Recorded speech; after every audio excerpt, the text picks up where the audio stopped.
If she starts neglecting the child and lets them starve or something, like, yeah.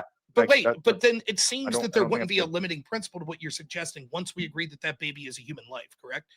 The limiting principle is that it's growing inside of her, Rob. It's growing inside of her. That's the limiting thing. But it doesn't matter because you haven't. It doesn't matter to you. It matters to me. Listen, Ryan, stop spurging out. It's not a good look. I'm sorry. I've just been having this conversation. Oh, by the way, Emmett, I saw that clip that you sent me of Radical Coder's panel where they're just being trash, and what was it, the trans guy, and then what's the red fox trans person? Forgot their name, but yeah, saw that, and just absolutely ridiculous.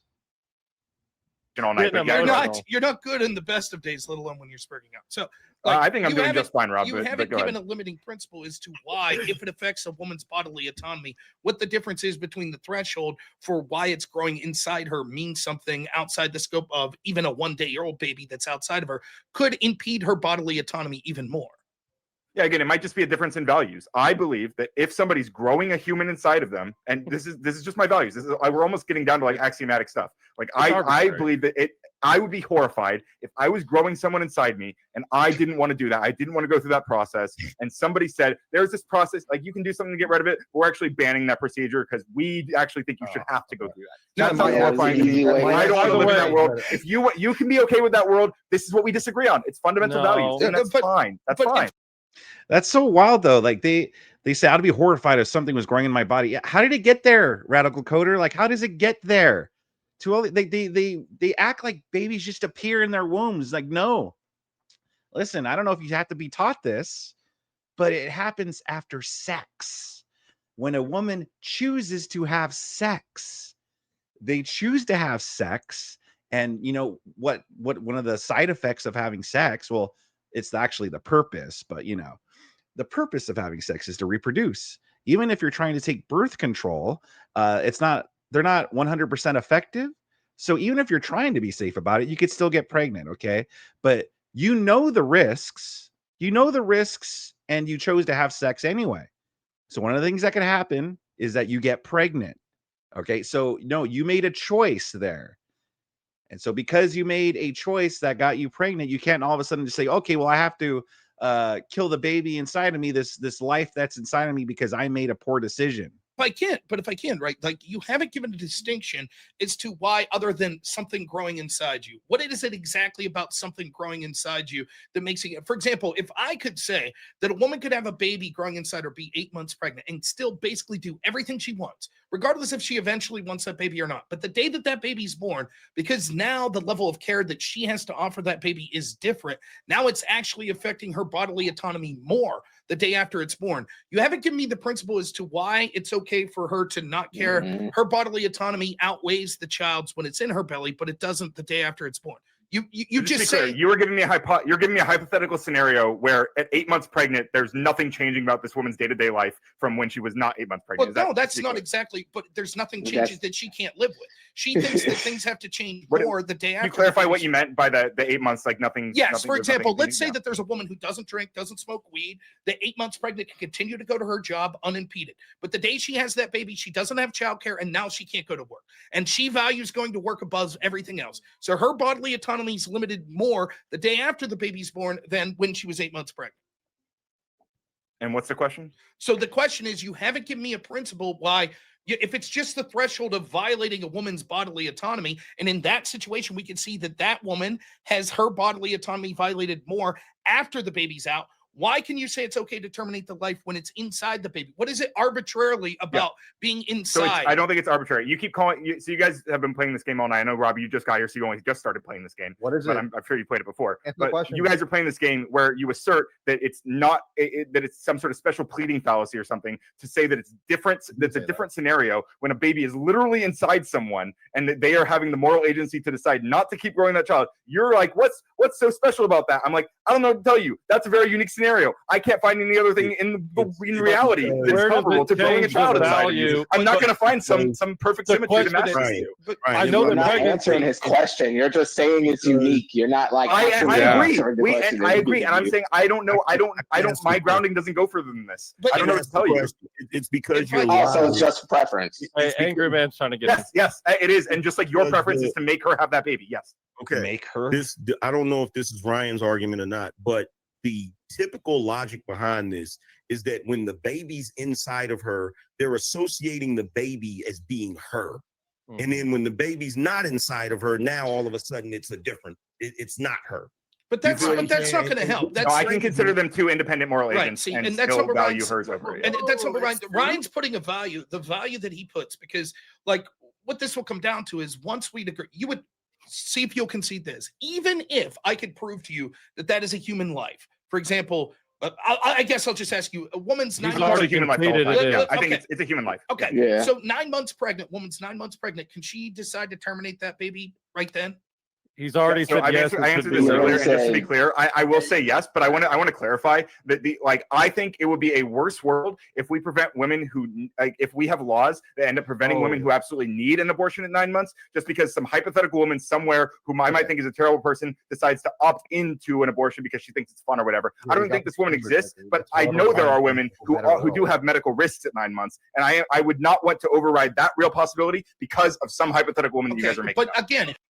So I like how they always try to say these women don't exist. The ones that just get it for, well, no one's saying they get it for fun, but they do treat it as just, oh, it's nothing.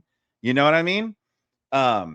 Especially because the left doesn't put any standards on. If a woman, like the left will say in one breath that there are no women that just get abortions for no reason. But then in the next breath, they say women should be able to get abortions for any reason. Okay, well, doesn't a woman that doesn't have a reason to get an abortion, doesn't that fall into any reason? Doesn't just because fall into the any reason category? So if you have a group of people like the left that believe a woman should get an abortion for any reason, and then a woman, wants to get an abortion just because, gets basically bottom line is that when you're telling people that you should be able to get it for any reason, there's going to be women out there who get it for any reason. That's what I'm trying to say. So for them to try to deny that it happens, to deny that it happens is just being disingenuous because they know it happens. There are people who share their own videos out there that say, oh, look, I've gotten 5 abortions or I got 2 abortions or whatnot. And they use it for birth control. There are women that do it. Even if it's a low percentage, to deny that it happens at all, that they don't exist, that's just disingenuous. This isn't about like sort of the actual woman. It's about getting to our like philosophical premise and what our code of morality is. The only thing you've given is a value. You've said, well, there's things other than the woman's bodily autonomy, but the only value you've given to justify ending a human life is this woman's bodily autonomy. So when I get you to admit there are situations where the woman, an individual woman, would say, my bodily autonomy is violated more by this baby after it's born than before it was born, you can't give me a rationale based on your own interpretation why that woman should not be allowed to terminate that baby after it's born. If it's just about the bodily autonomy. Exactly. Yeah, but I keep saying it's not just, it's only about the bodily autonomy because it's growing inside of her. Right. But that's her bodily autonomy not to yield her organs to the child. Okay, but explain to me if a woman said, but it's more my bodily autonomy, it's affecting me now because it's outside of my body. Real quick, too, it doesn't make any sense. So if you saw a pregnant woman drinking or smoking cigarettes, you would say, well, it's her bodily autonomy. Why should she yield her organs? Why should she stop herself from drinking or smoking or eating like fish or whatever you're not supposed to eat when you're pregnant? Why would you then defend that if it's all about the women's bodily autonomy? Why would it matter then if she smokes or drinks or does drugs or something that could harm the baby if the priority is the woman's bodily autonomy, if she makes that choice? That's what doesn't make any sense, because these same people will say, well, you shouldn't do that. You shouldn't drink while you're pregnant. But why? If it's all about the woman's priority priority and their bodily autonomy. Than inside. Give Explain it up for adoption then. I don't care. Give it okay, up for adoption. well, so then He's what just if we gonna said, default the preference. okay, two things. One, what if she says So are you. You guys are all doing that too. You just outsource it to whatever bullshit God or that's whatever. not what that's not again, I haven't mentioned God. You might not be doing that. That's what Okay, ET's doing. but again, we get to this position, God, right? I'm Like not if even- it, You know, I wanted to ask you about something specific, right? So in that eighth month, the final month, right? That woman actually becomes damn near incapacitated, right? And so because of that, she's actually not doing much of anything, and there's actually someone else taking care of her and the baby. In fact, when you look at that situation, the morality is that if that other person is not only taking care of her, but also taking care of the baby, then isn't it their decision? Isn't it their decision of bodily autonomy? Isn't it them who's actually taking care of the baby and not her if she's incapacitated? He's not going to be able to process that. So wait, I'm sorry. I think I missed the first half of that. You're saying No what's? problem. Can you be more? Can you explain it again? No I'm sorry. problem. I was trying to follow, but yeah. Yeah, no problem. So during the last month, actually it's like the last trimester, but primarily that last month, she damn near becomes incapacitated, where she really can't do much of anything. Especially that last week, she ain't doing shit except for shitting. So because of that, there's somebody else taking care of not only her, but also the baby, right? Now that person has autonomy not only over her, but also the baby. Isn't it them who has that autonomy, not her? At the 8-month point, like, yeah, I mean, technically, like somebody, if some doctor is taking care of them, like they could resign and let someone else take No, over. I'm not talking yeah. about the doctor. I'm talking about at home Right. while she's not at the hospital during that last month. While she's at home, there's somebody else who comes and brings her food and cleans her ass. Who is that? I guess it could be a husband or housetaker or something. Yeah, there you Well, go. Yeah, but the problem is he's not going to process that because we don't really, as a society, give a shit about men's bodily autonomy. So the thing is, what he's trying to say to you, Ryan, is if the guy is there and she's incapacitated because she's in the final stage and he has to take care of her and by extension the baby as well, isn't that encroaching on his bodily autonomy? Yeah, and if he doesn't want to do that, he just take her to the hospital, right? the problem Because- is Hey Ryan, real quick. Wait, so you Uh, said that the standard is lending the mother is lending her organs to the baby. So if somebody Lending her donates organs. one of their organs to somebody who needs them in order to save their life, do they then have the choice to end that person's life whenever they see fit? Let's do a better example. Let's say that there's a child who is born and then they need a kidney or something, and the mother is like the perfect match. Do you think the Sure. mother is obligated to give that child her kidney? No, what I'm saying is if the mother Okay, does neither. give the So we child her agree. no, hold up. So again, the whole like donating your organs is a poor example. It's a poor analogy. It's a stupid analogy that they always try to use. Because again, the reason why the baby is in the womb is because the mother chose to have sex. Again, I'm not including grape in there. I'm just only talking about consensual sex. It's because the woman wanted to have sex, and so she did. And because of that, she got pregnant. She made a choice, and that's what happens because of her choice. She got pregnant. So therefore, and the organs thing, like as Benjamin brought up in the chat earlier, the womb and stuff like that, it's made to have babies. That's what it's made for. It's made to take care of a baby inside there. That's the purpose of it. That's why women are designed a certain way. All right. They have organs that we don't have. That's why we can't do it, but they can. They're made for it. So this whole notion of like, well, can you donate a kidney? Sometimes kidneys don't take. That's why when you donate a kidney and someone has your kidney or someone else's kidney in them, they have to take medication so the body doesn't reject it. It wasn't made for that body. But babies were made to be carried in the mother's womb, in their mother's womb. So this analogy, it doesn't work, and I don't know why they continue to use that. It's a stupid analogy. Okay, this is not something where some guy gets in the car accident, needs a kidney, and now I have to donate my kidney to them. That's not the same thing. Hold up, but if the mother does give the child her kidney, does she have the right to then end their life? Of course not. But that's exactly the argument you're making in this situation. No, it's not, because Yes, like it is. once you've had your kidney extracted and given to someone, like you're not going to grab your kidney back from them and put it back in. Like it's like No. giving birth and then saying you're going to shove them back in Like and abort the them super chat just said, the mother consented to giving her organs when she let the dude dump his load. Yeah. Again, I exactly. told you, you would be making She a much consents to more the honest. possibility of getting pregnant, and in my worldview, that doesn't mean consent to that whole pregnancy. You might believe, you might have some value. Right? Means that if you take cum in your pussy, you have to be pregnant for 9 months. I don't put that on people. That's up to you, dude. No, What? I think that when you're allowed to kill. What the God, what how vile that he puts that. Okay, it would be like if I got in my car and I'm like, I'm going to drive 100 miles an hour on the freeway, and then, or let's go 120 miles an hour down the freeway, right? I'm going to decide I'm going to drive 120 miles an hour on the freeway, and so I'm driving that speed, and then I get in a car accident, and then I said, well, just because he consented to driving 120 miles per hour on the freeway doesn't mean he consented to getting in the accident. Like, that's not the logic you would use. You'd be like, well, what do you think's going to happen when you're driving that speed on a freeway? Same thing with this. Kill someone. I think that what's being lost here is that, right, when you make the claim that your concessions here are absolutely astonishing.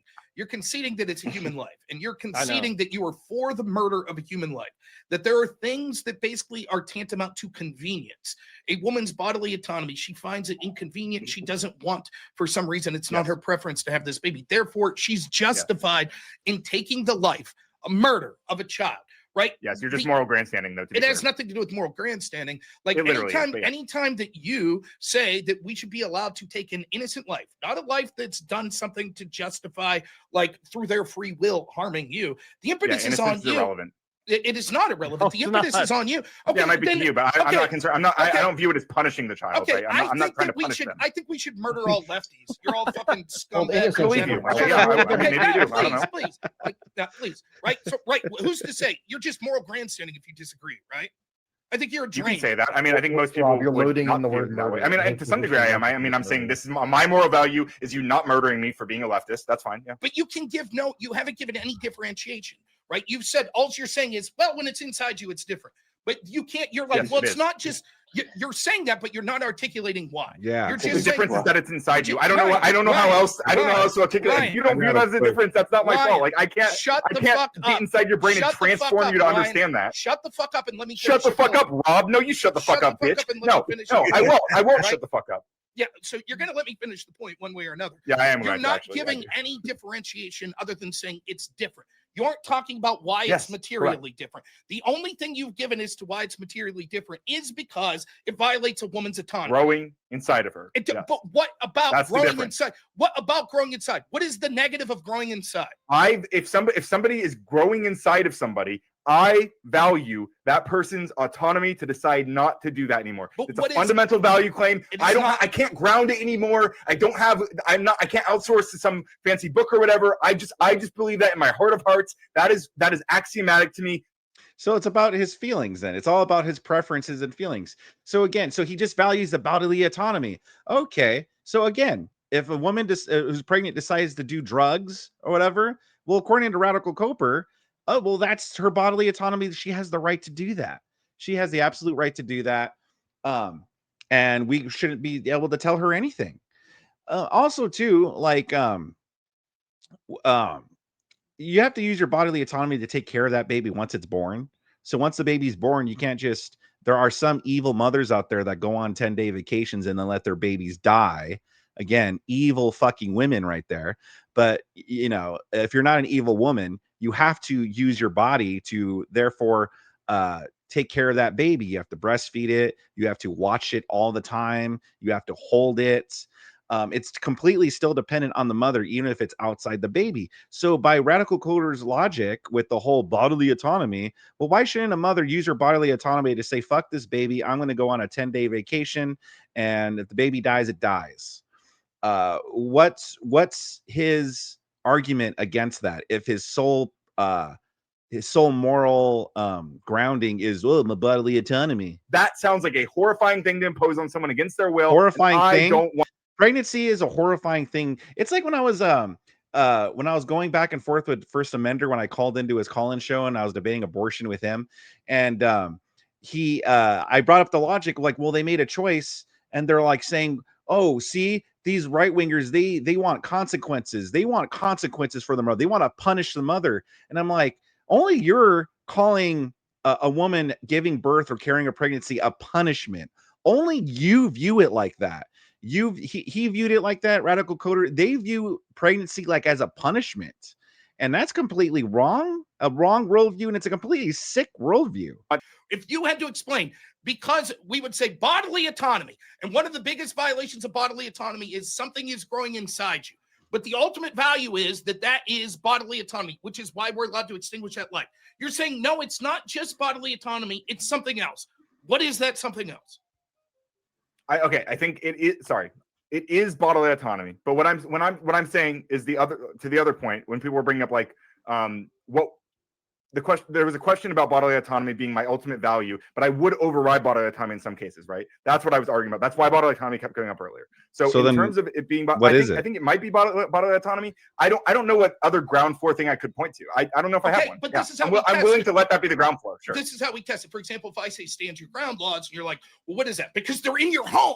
And you're like, yeah, but why does that give you the right? Because they're in your home. Do you understand the problem with that? You'd be like, you need to have a value set that goes with in your more than just in your home. Okay, they're in your home. So that means they're in your home, and they might be a risk to you. So if that's what you're saying, then the child also might be a risk. Yeah. So it requires, sure, that's an entailment of them growing inside you. They might be a risk to you. It retires more of a value. So here's the problem. Sure, the only thing you could give me is bodily autonomy, but you've already conceded that there are situations outside of the birth, right? Once the child's already born, that could reasonably affect the woman's bodily autonomy more.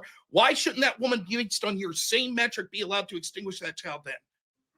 Because once the baby's outside the womb, there's better solutions like that we can. Okay, so a woman 7 months pregnant, right? You could force her to have a C-section. Would you recommend that? Probably not. Oh, so there's other options. We could force her to have a C-section and put the baby. Why would a woman not go with that option, by the way? I'm not sure. But can I give you a hypothetical? Because she'd say, I don't want my progeny to be out there, right? I would rather like not have this thought in my head that there's a baby out there that's mine that I'm not associated. So I'd rather it just be. Do you think that's a reasonable belief that a woman could have? So it sounds like what she would probably be in that case. She would probably be thinking, I don't want to go through a C-section and deal with that, right? Okay, but forget about the C-section portion, because to have an abortion, it's also an intrusive operation. I mean, not nearly as much as a C-section. Okay, nonetheless, right? You're admitting that part of that rationale could be, I just don't want this baby out there because it would psychologically negatively burden me. I guess potentially, sure. Okay, wouldn't adoption do the same thing once the child's born? Couldn't a woman reasonably say the same thing? Yeah, she might. I don't care. Okay, so then once more, we're back to the same bodily autonomy argument. So you just say, well, there's better options when the child's 1 day old. Once it's born, there's no need for an abortion. Is what I'm. If we're arguing at abortion and we're saying, why can't you abort it after it's out? I'm like, well, my whole point this whole time is freaking Coder with his missing tooth. He looks even more unhinged, dude. So whoa, Alwine. Thank you very much for the $5 dono. Forever the show and for a good dude. Thank you very much, Alwine. Much appreciated. And here we have the current reigning Chad of the week. Michael Kimball is back. Have to retake my Chad nomination. Michael, you are at $120 for the week, so I think you're in no danger of losing your throne, my friend. But I still appreciate it, though. Thank you very much, Michael. And also, James, thank you very much for the $5. I can't afford to take it from you, Michael Kimball. Hey, man. Well, James, like I said, you're already kind of like a Hall of Famer. But in terms of the week, yeah, I get it. But thank you guys very much for the donos. You guys are awesome. And we have met the dono goal. Thank you guys very much. It's always awesome when we make the dono goal. I love it. When Ryan's mom saw him outside the womb, she wanted to put him back in there for another 9 months. Yeah, I know, right? Whew. Seriously. Then it's growing inside of her. But no, wait, there's no need for an abortion if the child's 7 months in the baby. There's no need for abortion. There's other procedures. Your argument could be, but that woman might not like that procedure. She could find it more invasive, or it could still be psychologically damaging. Same could be true. of forcing a woman or having a woman give up a baby for adoption. If she says this baby's 1 year old, it doesn't have a personality, biologically, it's the exact same basically as it was the day before when it was still in my belly, I want the baby to be ended. What's the limiting principle for why she shouldn't be able to say that? If she could make the case today, this baby being alive is infringing more on my bodily autonomy today than it was yesterday. Why shouldn't she be allowed to terminate that baby? I'm not sure if I have one, but I just don't think this is a really like a very common realistic scenario. I'll say I don't know. It is common. It is common realistic. I think I've already. Okay, I mean you can assert that, but I just don't. I haven't seen any evidence. I've already outlined the case why it could affect a woman's bodily autonomy more to have an infant than to have a baby in her stomach. You haven't disagreed, like that. Yeah, but I just said she could give it up for adoption without having to right. abortion Well, or whatever. you could have a right? C-section without having to terminate when it comes to. Yeah, but do you agree that C-section is more invasive than adoption? It depends on the way you look at it. Right? Are you kidding me? Well, it would still hold on. Pardon me, Rob. It would still satisfy the issue without killing someone. This is the point that I want to make. I can't stay here all night, so I just want to make this point. Ryan, it's fucking grotesque that you're literally advocating for the fucking murder, the murder of a fucking innocent child. And when I ask you, like, when we get down to brass tacks and you give me 5 minutes to walk you through it, your explanation literally is, I don't know. I can't really think through. I haven't thought through it that much. Like, if I'm going to advocate for the killing of an innocent person, I'm damn well going to have thought through all the scenarios. But you didn't. Yeah. So when you hang on, so now again, you're moral grandstanding right now. So Cooper keeps saying, "Oh, you're moral grandstanding," but doesn't he do the same thing? If I were to sit, he thinks it's vile that we force a woman to give birth. Like he thinks that's vile. If I were to come on here and say, yes, I think abortion's wrong. I think the woman should carry it to term, obviously, if she's able to carry it to term. He would probably morally grandstand and thinks, well, I think that's vile. I mean, he tried to morally grandstand earlier when he was like, oh, well, when he said the whole like, well, I'm not going to put that on a woman. If you want to force a woman to carry it, like just because some dude finished inside of her and stuff, well, that's on you, bro. Like he has his own morality too. And he thinks we're evil because we want women to carry their babies to term. And so, I mean, this whole argument of moral grandstanding, that's all he has because he doesn't actually have a good argument. So he has to accuse Rob of moral grandstanding, but he does it all the time. The left does it all the time. Bottom line is this. Radical Coder is an idiot and he's a moron. And how dare any of these lefties, the atheistic lefties, try to grandstand or try to act like they have any higher sense of morality when they clearly don't. They think it's correct to unalive an unborn baby if it means it's an inconvenience to the mother, And so for them to say anything like that, it's just wild to me. And Rob Noor is absolutely correct in calling him in saying the things that he's saying about Coder, because Coder can actually verbalize or make any good arguments on why it's okay to unalive a baby other than bodily autonomy. But we could use that argument again. If a mother smokes during pregnancy, doesn't she have a right to bodily autonomy? Doesn't that take priority over the baby's life? Once the baby is born, shouldn't the mother take care of the baby? If the mother decides to not give it up for adoption, take care of it, well, they have to use their bodily autonomy to take care of it. Like the whole bodily autonomy argument just doesn't make any sense. But to Radical Coder and all these wacky lefties, it absolutely does. And good on Rob Noor for actually cornering him. If you want to see the full video, it is from Rob Noor's channel. I'll have the link in the description down below. So make sure you subscribe to his channel as well. Also, give this video a like. Subscribe to my channel. I have much more debates just like this one, especially on the screen, that you could click away and enjoy.